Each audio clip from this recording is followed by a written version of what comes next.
มาครั้งที่เท่าไหร่แล้วนี่ครั้งที่สองครั้งที่2เนาะแม่นละตอนนี้ตอนครั้งแรกมาเป็นจังได๋อาการตอนครั้งแรกมากับยางบ่อยากได้อะไรมันได้โสมมาอืมตอนมาครั้งแรกนะจ้ะแต่ว่าได้มาบัดนี้ได้มาครั้งแรกก็มาดึงมาจัดดูก็แม่นได้ดีขึ้นหลายเติบไปได้มาได้ไปได้มาได้เนาะจากที่ว่าไปยากมายากเนาะเจ้าจากที่ว่าไปยากมายากแล้วก็เดี๋ยวนี้มันก็ไปได้มาได้อืมได้ย่างไปมาสะดวกแล้วเจ้าเจ้าเจ้าถือว่ามาจัดครั้งนี้เป็นครั้งที่2เนาะอาการสิยังเหลืออยู่จักเล็กจักน้อยแม่นบ่เจ้าโอเคเดี๋ยวนี้มันก็ยังว่าเก็บหน่อยนึงพอมาจัดเทื่อที่2ว่าเจ้ามันจะดีขึ้นบ่มาติดตามกันว่าอาการเพิ่นสิเป็นจังได๋หลังจากจัดไปแล้วอีกครั้งที่2เนาะเจ้าไปเฮ็ดไปละ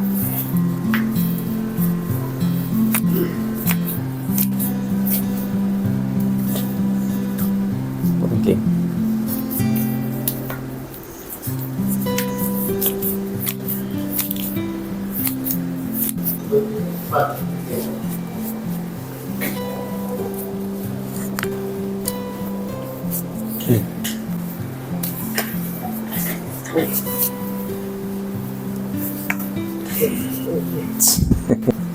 เก่งนะ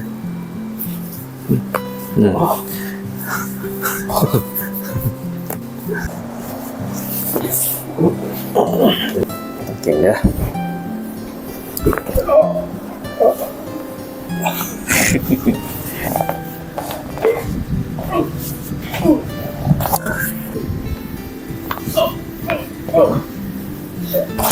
ง่าย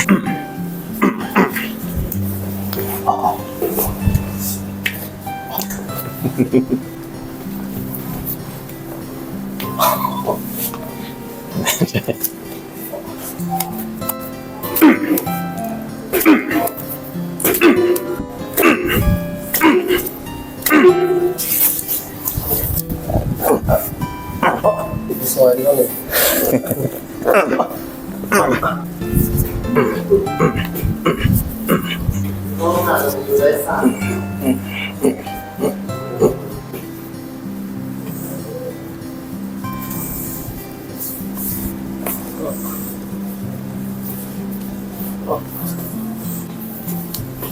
เก่งนะหายใจเข้าลึกๆแล้วค่อยปล่อยออก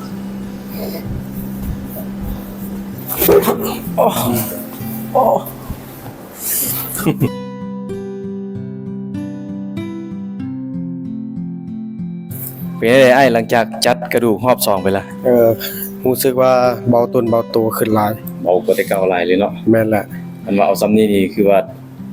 เซาเลยแล้วมันถือว่าซ้ำนี้ก็ถือว่าไปได้มาได้แล้ว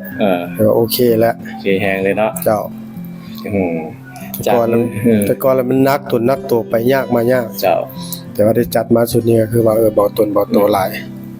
เบากว่าเก่าหลายเนาะเจ้าจากที่ผ่านไปนะจ